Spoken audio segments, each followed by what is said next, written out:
I stared at my reflection in the mirror, watching my hands tremble as I adjusted my veil for the 100th time. The text from my sister still burned on my phone screen. "Can't wait to share the big surprise at your wedding. It'll be unforgettable." My name is Lorelei, and in 3 hours, I was supposed to be having the happiest day of my life. Instead, my stomach churned with dread, knowing my younger sister Zariah would find some way to steal the spotlight, just like she always had. "Don't you dare let her get to you," Rachel said, appearing behind me in the mirror. My best friend and maid of honor gripped my shoulders firmly. "This is your day." I forced a smile. "You know Zariah. She's probably planning to announce she's pregnant with triplets, or that she's been cast in a Hollywood movie. Or maybe she'll claim she's been secretly dating Brad Pitt." Rachel rolled her eyes, making me laugh despite myself. The bridal suite door burst open, and my mother swept in, wearing her signature look of barely concealed disapproval. "Lorelei, darling, why aren't you ready yet? And what's wrong with your hair?" "The hair is perfect, Samantha," Virginia, my wedding planner, intercepted smoothly. "I've been doing this for 20 years, trust me." Mom pursed her lips. "Well, Zariah's hair looked absolutely stunning at her engagement party last month." "The engagement party she threw herself," Rachel muttered under her breath. I caught Virginia's knowing look in the mirror. She'd been our family friend for years and had seen firsthand how Zariah operated.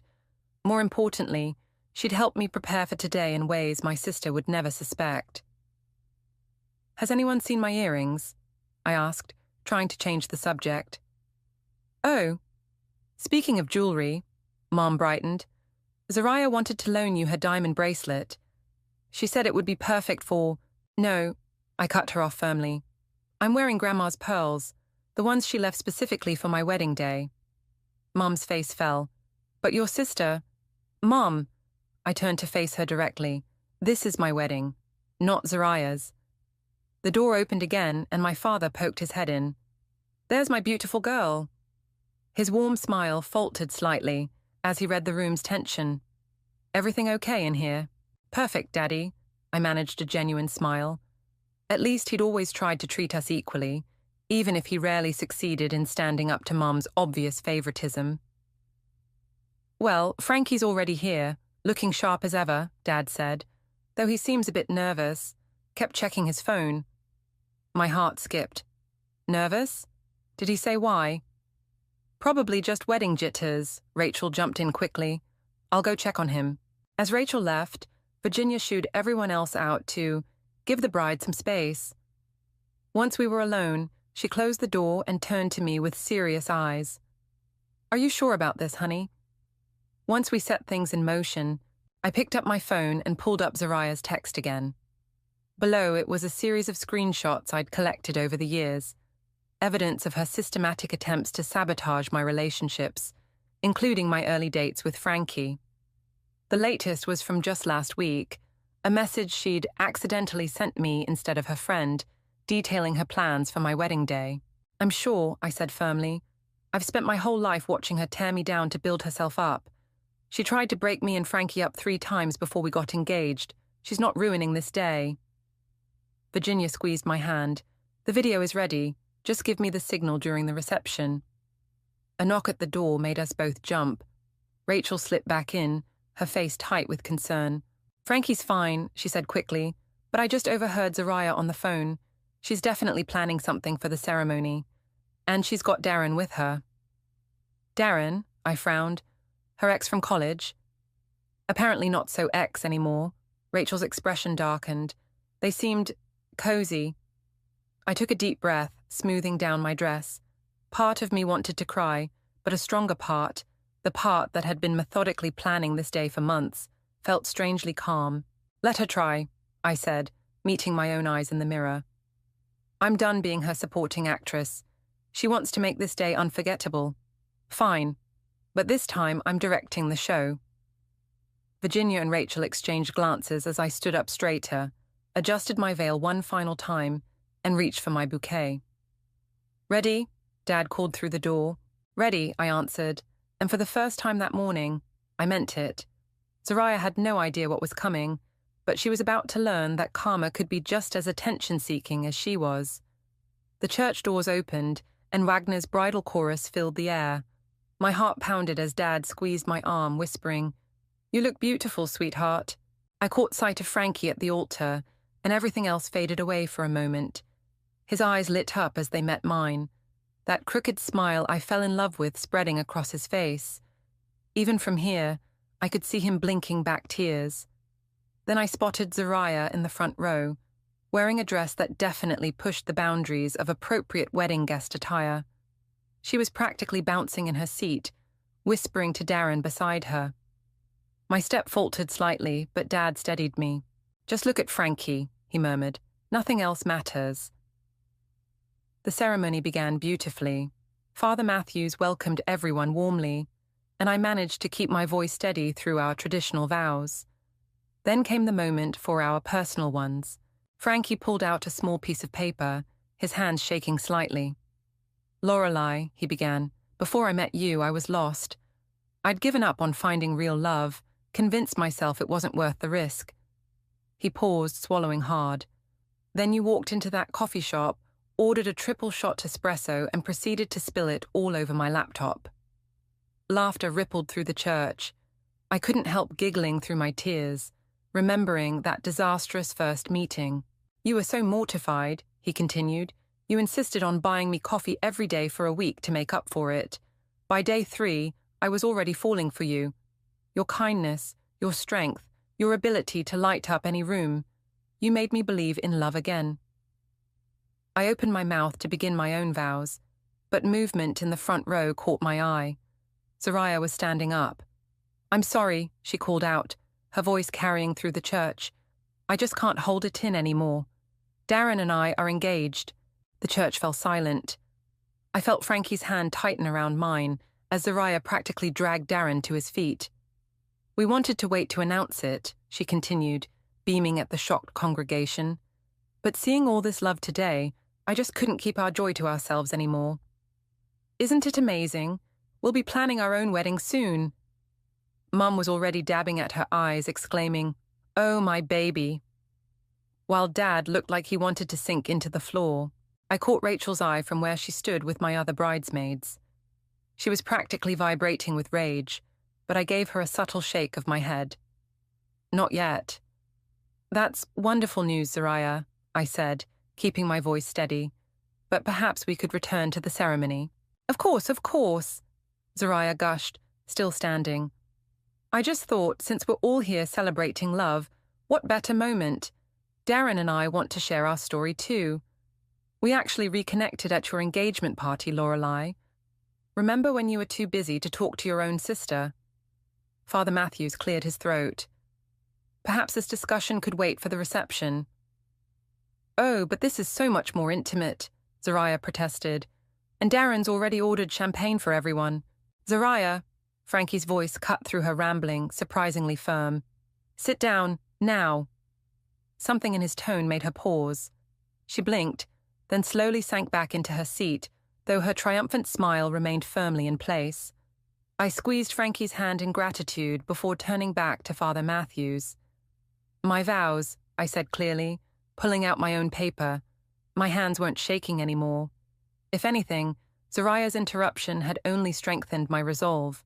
"Frankie," I began, "you came into my life when I'd started to doubt myself, when I'd begun to believe the voices telling me I wasn't enough." I saw Zariah shift uncomfortably in my peripheral vision.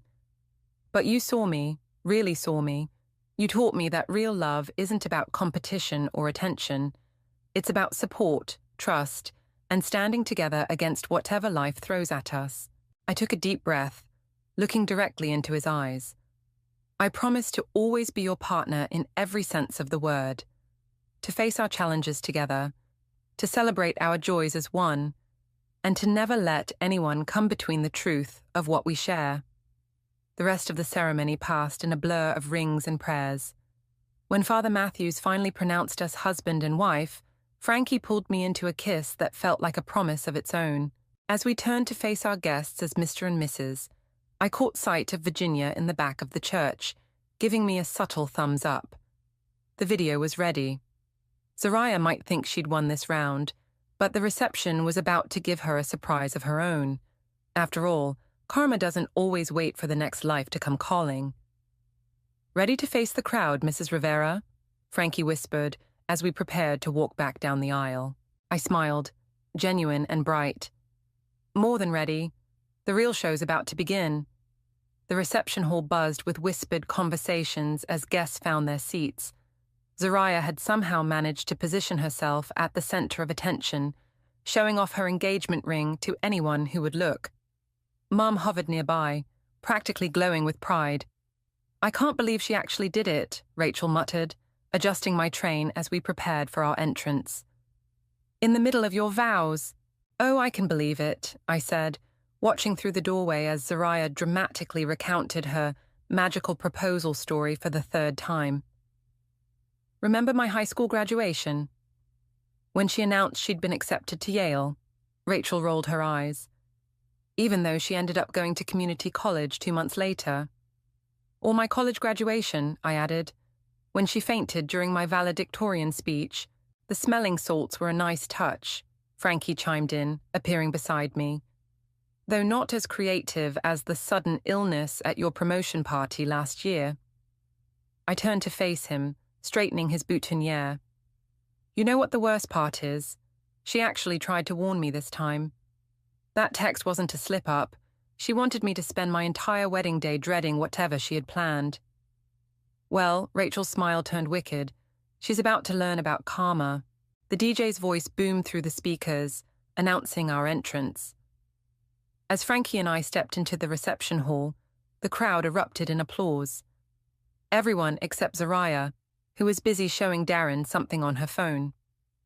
We made our way to the head table, stopping to greet guests along the way. Just before we sat down, Mom intercepted us, pulling me into a perfume-heavy embrace. "Darling, about what happened at the ceremony," she started. "You know, your sister just gets excited. She doesn't mean any harm." "Really, Mom?" I pulled back, meeting her eyes. "Name one important moment in my life she hasn't tried to hijack." "That's not fair," Mom protested. "Zariah just has a vibrant personality. She needs attention, unlike you. You've always been so independent." "Independent?" I laughed without humor. "Or just used to being ignored." "Now, Lorelei," Mom's voice took on that familiar disappointed tone. "Don't be dramatic. This kind of jealousy isn't attractive." "Jealousy?" Frankie stepped forward, his usual easygoing demeanor hardening. "Mrs. Walsh, with all due respect—" "It's fine," I cut him off, touching his arm. "Mom, you should get back to your seat. I think Virginia's about to start the toasts." As if on cue, Virginia clinked her glass, calling for attention. "Before we begin dinner, the bride and groom have prepared a special video celebrating their journey together." Zariah's head snapped up, her face darkening.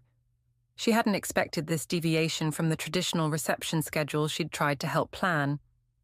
"But I thought I was doing the first toast," she protested, loud enough for nearby tables to hear. "I have a whole speech prepared about love and new beginnings. The video first," Virginia said firmly, nodding to the AV tech. The lights dimmed, and the large screen at the front of the hall flickered to life. It started innocently enough. Photos of Frankie and me throughout our relationship, set to romantic music. Then came the first shift. A screenshot appeared, a text conversation between Zariah and my ex-boyfriend Tom from 3 years ago, where she'd convinced him I was cheating on him. Another screenshot followed, an email where she'd posed as me to cancel a job interview. Then another, her message to Frankie's ex-girlfriend, claiming he was still in love with her, sent just weeks before our engagement. The room grew deadly quiet.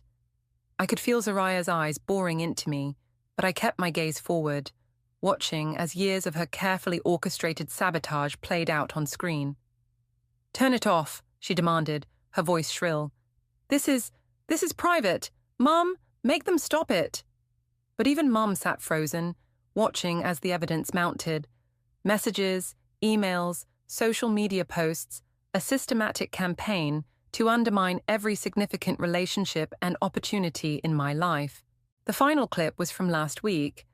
Zariah's voice, crystal clear, telling Darren, "Trust me, babe, announcing our engagement at her wedding is perfect. She'll be too scared of making a scene to do anything about it. She always backs down. It's kind of pathetic, really." When the lights came back up, you could have heard a pin drop. Darren had moved away from Zariah, staring at her like he was seeing her for the first time. "I can explain," Zariah started, but her voice cracked. Lorelai's twisting everything. She's always been jealous of me." "Jealous?" I stood up slowly, my voice carrying in the silence. "No, Zariah, I'm not jealous. I'm done." The room erupted in murmurs as Zariah pushed back her chair with a screech. Her face had gone from red to white, and her hands were shaking. "You'll regret this," she hissed, grabbing her purse. "You have no idea what else I know." As she stormed toward the exit, I caught Virginia's eye and nodded slightly. Phase 1 was complete. Now for the real fireworks. The silence following Zariah's exit lasted exactly 3 seconds before the room exploded into chaos.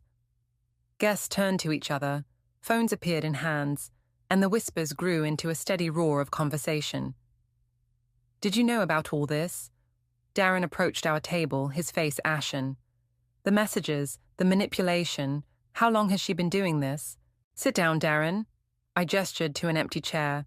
"There's more you need to know." "More?" He collapsed into the seat, loosening his tie. "What could be worse than—" "Remember Jessica?" Frankie cut in, his voice gentle but firm. "Your ex-fiancée from 2 years ago." Darren's head snapped up. "How do you know about Jessica?" Virginia appeared beside us, tablet in hand. "Show him." I nodded. She pulled up a series of messages between Zariah and Jessica from 18 months ago. Darren's hands shook as he read them, his face growing paler with each swipe. She told Jessica I was cheating." His voice cracked. "That's why Jessica called off the wedding." "And then Zariah conveniently showed up to comfort you," Rachel added, her tone bitter. "Just like she did with Tom and Marcus and every other guy she set her sights on." Mom rushed over, her mascara slightly smeared. "This is ridiculous. Lorelai, how could you humiliate your sister like this? On your wedding day, no less." "How could I?" I stood up, finally letting years of suppressed anger surface. "How could you let her treat me like this for 28 years? How many times did I come to you in tears, telling you something felt wrong, and you dismissed it as sister rivalry?" "I never," Mom started, but Dad cut her off. "Samantha," his voice was unusually stern, "sit down." "But Hector, now." As Mom sank into a chair, Virginia projected more evidence onto the screen. Photos of Zariah with various ex-boyfriends, mine and others, all dated suspiciously close to major breakups. Screenshots of her creating fake social media accounts to spread rumors. Email threads where she'd posed as different people to sabotage job opportunities and friendships. "Oh my God," Darren stood up suddenly. "The promotion I lost last month. She said she had nothing to do with that email to my boss." "Check your sent folder," Rachel suggested grimly. "She's not as tech-savvy as she thinks. She probably forgot to delete it." Darren fumbled with his phone, then let out a string of curses. I need to." He stumbled toward the exit, already dialing a number. "Should we go after him?" Frankie asked quietly. I shook my head. "He needs time to process, just like everyone else here." Around the room, more revelations were surfacing as guests connected dots from their own experiences with Zariah. Aunt Marie discovered why her catering business lost a major client last year. My cousin Pete finally learned why his girlfriend had suddenly blocked him on all social media platforms. "But why?" Mom's voice was small now. "Why would she do all this?" "Because she could," I replied. "Because you taught her that her feelings mattered more than anyone else's.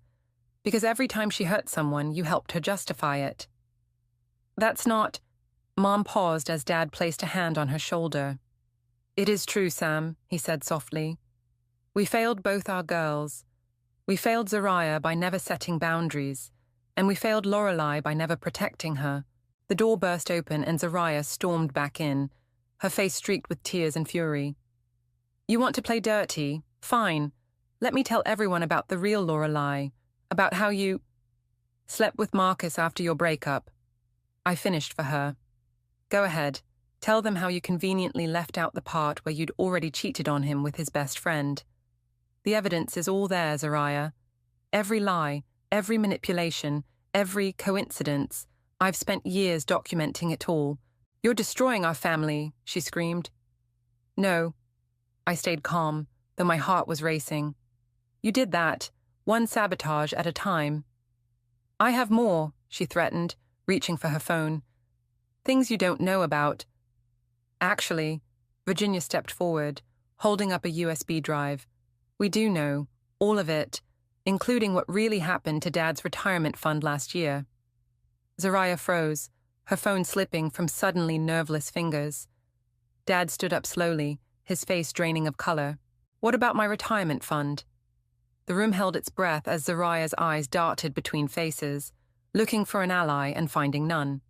For the first time in her life, she had no way to twist the situation to her advantage.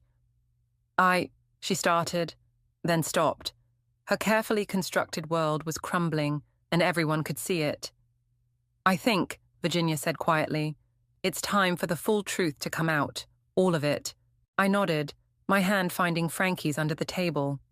The worst was yet to come, but finally, after all these years, the truth would have its day. The retirement fund, Virginia began, connecting her tablet to the projector, was just the beginning. Should we start with the unauthorized withdrawals or the forged signatures? Stop, Zariah whispered, but her usual commanding presence had evaporated. Bank statements appeared on screen. Dad leaned forward, squinting at the numbers. These are from my investment account, but I never authorized. $45,000, Virginia stated. Transferred to a private account over 6 months. The signatures match yours perfectly, except for one small detail. You were in the hospital recovering from knee surgery when 3 of them were made. Mom's hand flew to her mouth. Zariah, tell me you didn't. I was going to pay it back. Zariah's voice cracked.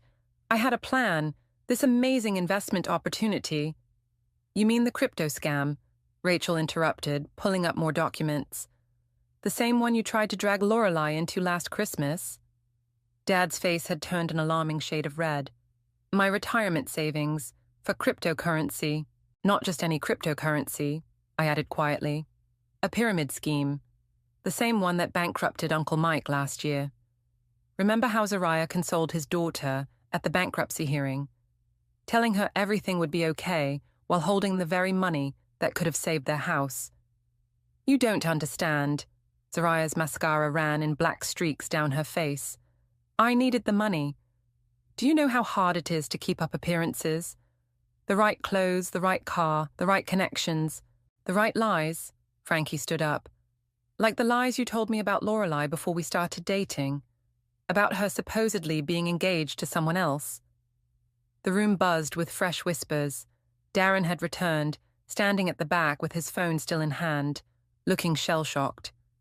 She told me Lorelei was a pathological liar, he said, his voice carrying in the tense silence.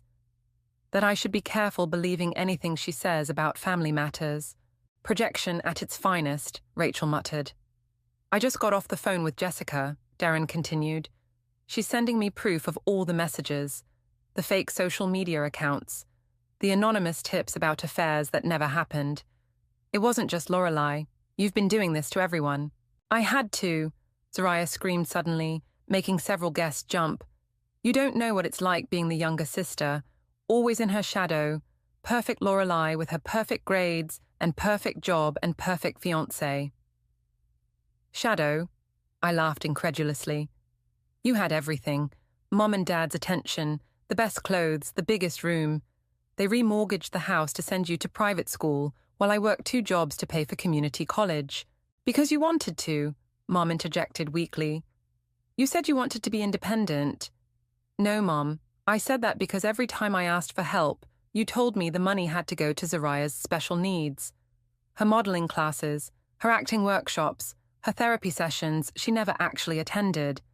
Virginia cleared her throat. Speaking of therapy payments, she pulled up another document. Don't, Zariah whispered. The receipts you showed your parents. The ones for weekly sessions at Dr. Marshall's office. They're forgeries. The real Dr. Marshall retired 3 years ago. Dad stood up so quickly his chair toppled backward. 3 years?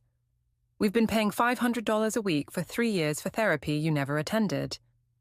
$78,000, Virginia confirmed, plus the retirement fund, plus the credit cards opened in your name. Credit cards? Mom's voice was barely audible. More documents appeared on screen. Credit card statements, loan applications, payment records, all bearing Dad's forged signature. Total unauthorized debt. Virginia paused for effect. Just over $200,000. The room erupted. Mom slumped in her chair. Dad's face went from red to purple, and Darren stormed out again, this time slamming the door behind him.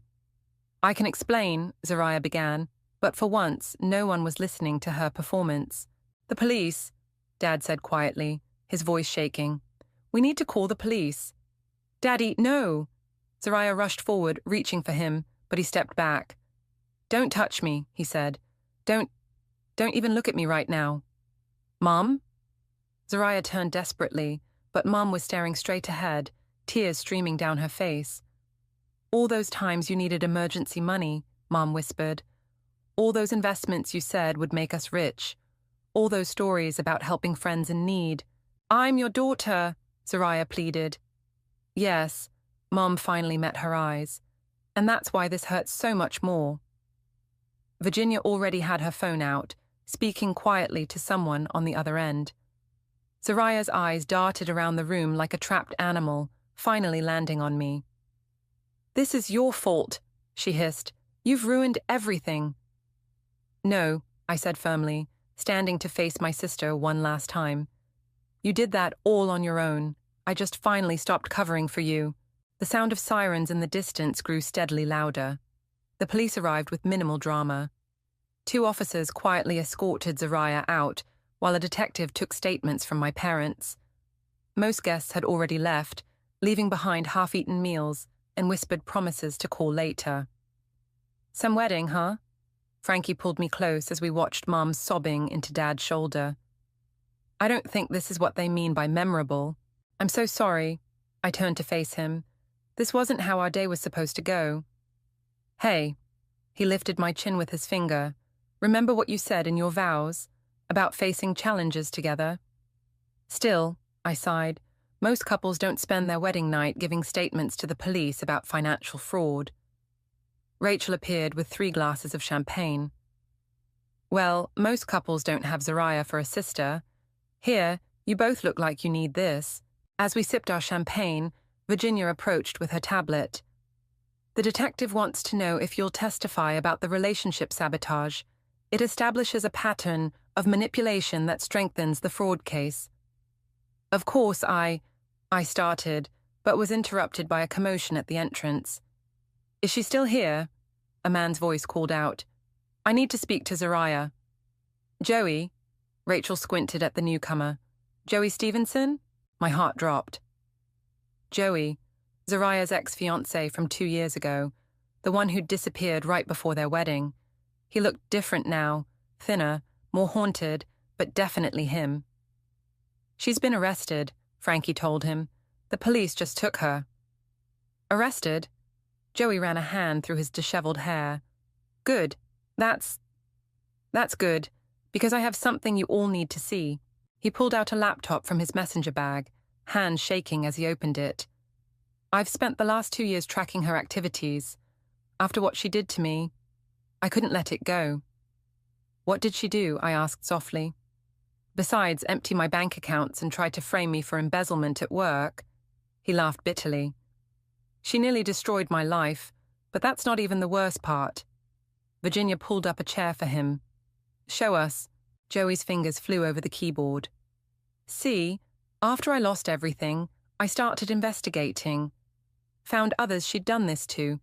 Created a whole network of her victims. And then I discovered this. He turned the screen toward us. Documents filled the display. Business records, bank statements, social media posts, carefully archived and annotated, She's been running this same con for years, he explained. Find someone successful, manipulate them into a relationship, gain access to their accounts, then destroy their reputation when she's done. But she got sloppy with me, left traces. How many others?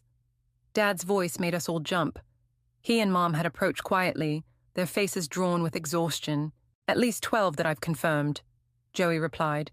Probably more. She had a system. Target people with money but few close connections. Love bomb them, isolate them, then strike. The relationship sabotage?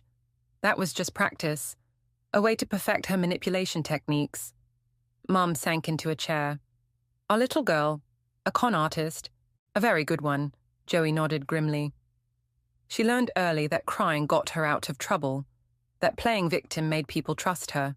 She weaponized sympathy. The therapy payments, Virginia realized, they weren't just theft, they were cover. Who would suspect someone supposedly getting mental health treatment? Exactly. Joey pulled up more files. And look at the timing of her emergencies.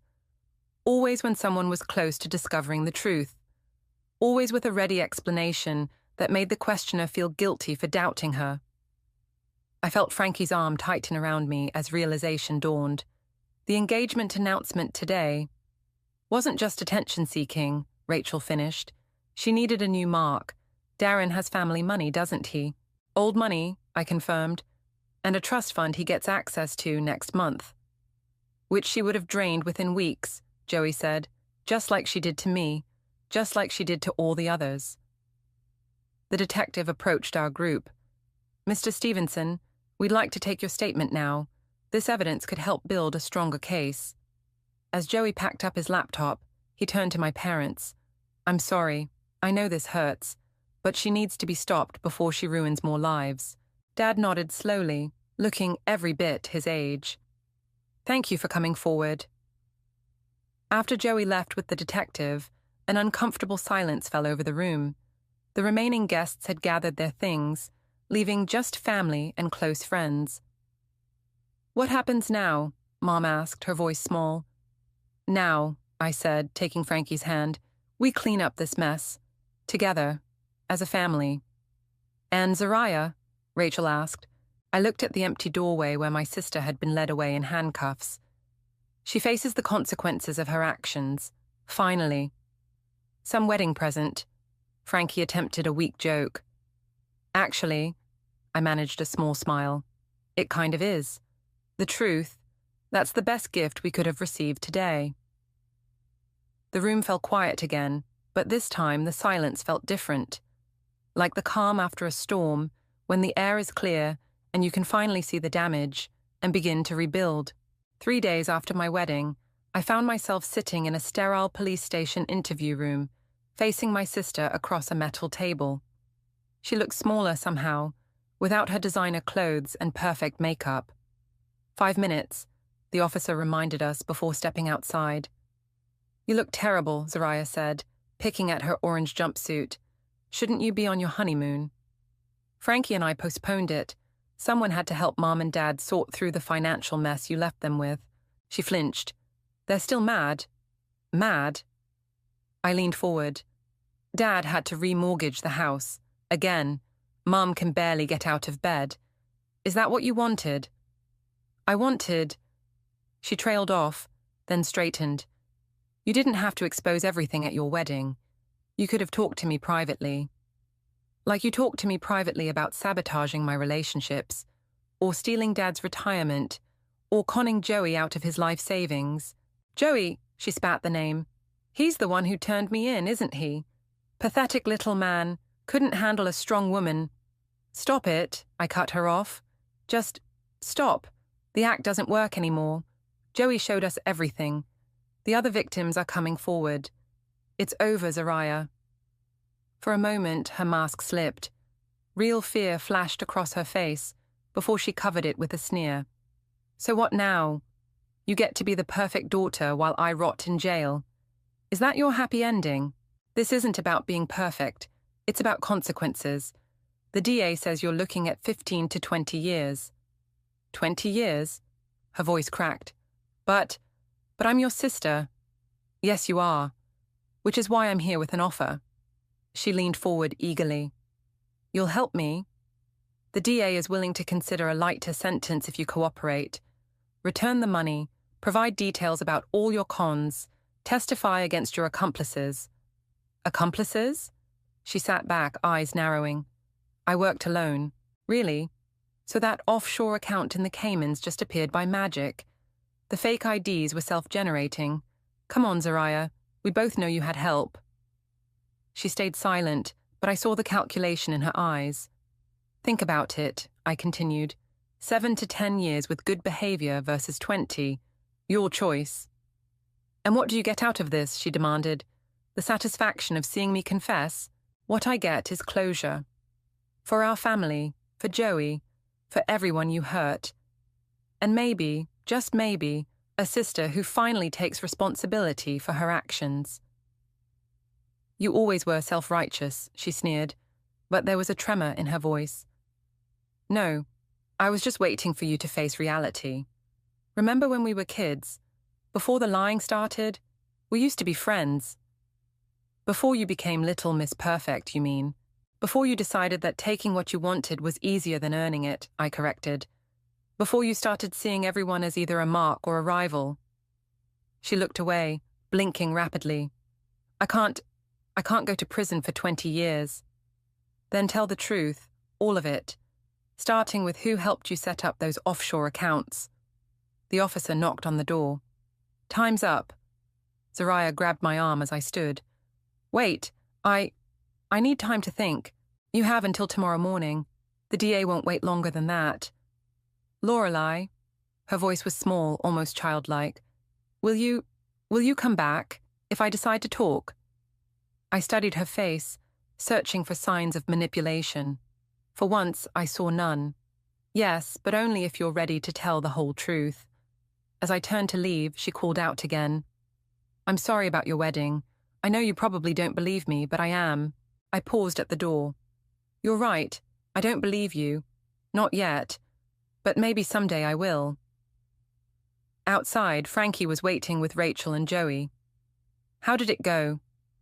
She'll talk, I said. She's scared enough now to tell the truth. The whole truth? Joey asked skeptically. We'll see. But for the first time in her life, she's facing real consequences. That's a start. Rachel hugged me tightly. You okay? No, I admitted. But I will be. My phone buzzed. A text from Mom. Dad's meeting with the bankruptcy lawyer. Please come home. Go, Frankie said, reading over my shoulder. I'll handle things here with Joey and the DA. I kissed him quickly. What did I do to deserve you? You spilled coffee on my laptop, he smiled. Best day of my life. As I drove home, I thought about Zariah sitting in that cold interview room, finally facing the wreckage of her choices. Part of me felt guilty for exposing her, for choosing truth over family loyalty. But then I remembered Dad's face when he learned about his retirement fund, Mom's tears as she discovered decades of lies, Joey's destroyed life, and all the others Zariah had hurt. Sometimes love means letting someone face the consequences of their actions. Sometimes it's the only way they can change. Tomorrow would bring more revelations, more pain, more truth. But for now, I had a family to help rebuild. The courtroom fell silent as Zariah finished her testimony. She'd named names, provided account details, and exposed every aspect of her cons. For 3 hours, she'd laid bare a network of fraud that stretched across multiple states. And you understand, the judge leaned forward, that this testimony will be used in additional prosecutions. Yes, Your Honor. Zariah's voice was barely audible. Very well. Based on your cooperation and the DA's recommendation, I sentence you to 8 years in state prison with possibility of parole after 5 years. Additionally, you will pay full restitution to all victims. Mom squeezed my hand as Zariah was led away. She turned once, catching my eye, and gave a small nod. It wasn't forgiveness, but it was acknowledgement. Outside the courthouse, reporters swarmed us with questions. Dad stepped forward, his voice steady. Our daughter made terrible choices. She hurt people, including her family. Now she's taking responsibility for those actions. That's all we have to say. Back at the house, Virginia and Rachel had organized a small gathering. Not a celebration exactly, but a moment to breathe. Joey was there, looking more at peace than I'd seen him since the wedding. The FBI caught Marcus this morning, he announced, showing us his phone. He was trying to flee to Mexico with what was left of the money. Marcus? Mom looked confused. Zariah's partner, I explained. The one who helped her set up the fake accounts. Turns out he was running similar cons in 3 other states. At least some good came from all this, Frankie said, wrapping an arm around me. A lot of people will get justice now. Dad cleared his throat. Speaking of justice, he pulled out an envelope. This came today, from Zariah. Inside was a handwritten letter and a stack of documents. Mom's hand shook as she read aloud. Dear Mom and Dad, I know sorry isn't enough, but I am sorry. Not just for the money, but for everything. I've signed over my condo and car to help with restitution. The bank accounts are next. It won't fix what I broke, but maybe it's a start.